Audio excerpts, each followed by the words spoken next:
생명의 샘과 138페이지 12월 셋째 주입니다.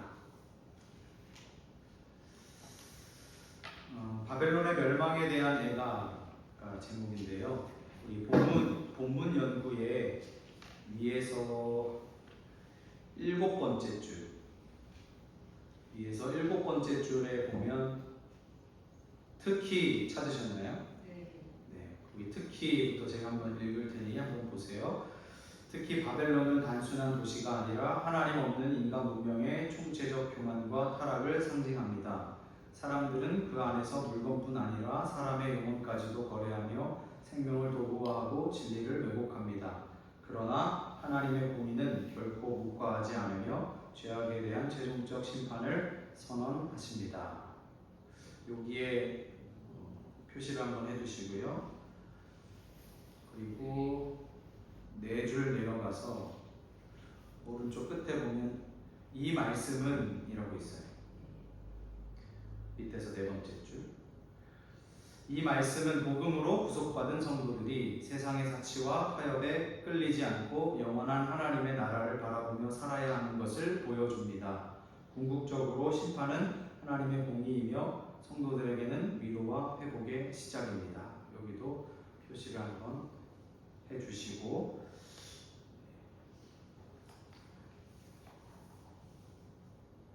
이 내용을 이렇게 중심으로 준비하셔서 나누시면 될 것 같습니다. 우리 관찰 질문으로 넘어가서 첫 번째, 땅의 상인들이 왜 울고 애통한다고 했습니까? 11절 말씀에. 네? 네, 물건을 파는데 살 사람이 없대요. 그것 때문에 울고 애통한다고 합니다. 2번, 바벨론에서 무엇이 없어졌다고 했습니까? 14절에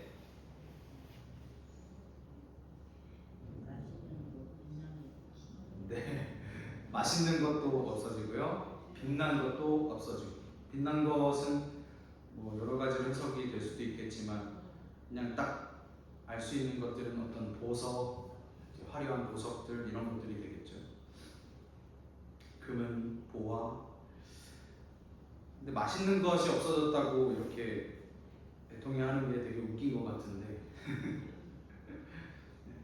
어쨌든. 3번, 상인들이 바벨론에 어떠한 것이 다 불타고 없어졌다고 슬퍼했습니까? 15절부터 16절인데 16절에 보면 옷들이 나오거든요. 네. 세마포, 자주, 붉은 옷. 근데 거기에 보니까 금과 보석과 진주로 꾸몄다 그랬어요. 이런 게 다 불타고 없어져서 슬퍼했습니다. 네. 4번, 바벨론이 멸망할 때 울며 탄식한 사람들은 어떤 사람들입니까? 17절에 네, 여러 부류의 사람들이 나오는데요. 한번 보시면 모든 선장과 각처를 다니는 선객들과 선원들과 바다에서 일하는 자들, 크게 4부류들 나오는데 사실은 다 똑같죠? 배 타고 무역하는 사람들을 이야기합니다. 5번, 하나님께서 성도들과 사도들과 선지자들에게 왜 즐거워하라고 하셨습니까? 20절에 네, 심판을 하시는데, 아까 말씀에도 제가 잠깐 언급했지만 너희를 위해서 그 심판이 행해진다 하는 것 때문에 즐거워하라고 말씀하셨어요. 네, 이제 적용과 나눔 오른 페이지로 넘어가서 1번 보겠습니다. 땅의 상인들이 그로 말미암아 치부하였으니 이제는 그의 고통을 보고 울고 애통합니다. 세상은 바벨론을 통해 부와 쾌락을 누리다 그것이 사라질 때 절망합니다. 당신은 지금 무엇을 통해 만족과 안정을 얻고 있습니까? 그것이 사라진다면 당신은 어떻게 반응할 것 같습니까? 네, 이 질문을 좀 더 어떻게 하면 와닿게 어떻게 할 수 있을까 고민을 하다가 이렇게 제가 썼는데, 나한테 이것마저 없으면 안 될 것 같은 거. 요거 하나만큼 하지 마. 하나님 요거는 안 돼요 하는 거. 그런 게 있는지 한번 나눠보시고 하면 좀 재미가 있을 것 같습니다.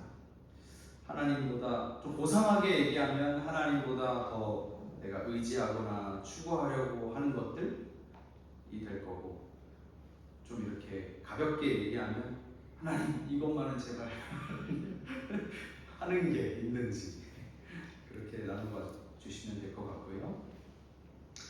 2번은 바벨론은 사람의 영혼조차도 상품처럼 사고 팔았습니다. 당신은 요즘 세상의 어떤 가치나 문화에 무감각하게 타협하고 있지는 않습니까? 당신의 영혼이 영향을 받고 있는 것은 무엇입니까? 라고 했는데 그 복음의 가치를 무너지게 만드는 세상 가운데 정말 강력한 힘이라고 할까요?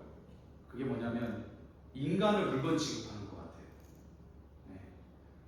마치 이렇게 물건처럼 다루는 사람을, 그런 것들 세상 속에서 혹시 경험해 보신 분 계시다면 좀 부끄러운 이야기일 수도 있는데 부끄러운 게 아니죠 사실. 그렇죠? 그렇게 사는 사람들이 잘못된 거니까. 혹시 그런 대우를 받았던 적, 인간 이하의 취급을 받았던 적이 우리 성도님들 가운데 혹시 있었는지 나눠보실 분 계시다면 한번 나눠봐 주세요. 이렇게 해주시면 좋을 것 같고요. 혹은 그 정도까지는 아니어도 뭔가 젊은 사람들 말로는 현타 왔다 그러는데요. 그러니까 인간보다, 사람보다 뭔가 돈이 우선시되는 일들이 있었는지, 회사에서든지 직장에서든지 사람보다 돈이 더 귀하게 여겨졌던 그런 경험을 해보신 분 계시다면 이렇게 나눠봐 달라고 해주셔도 좋을 것 같습니다.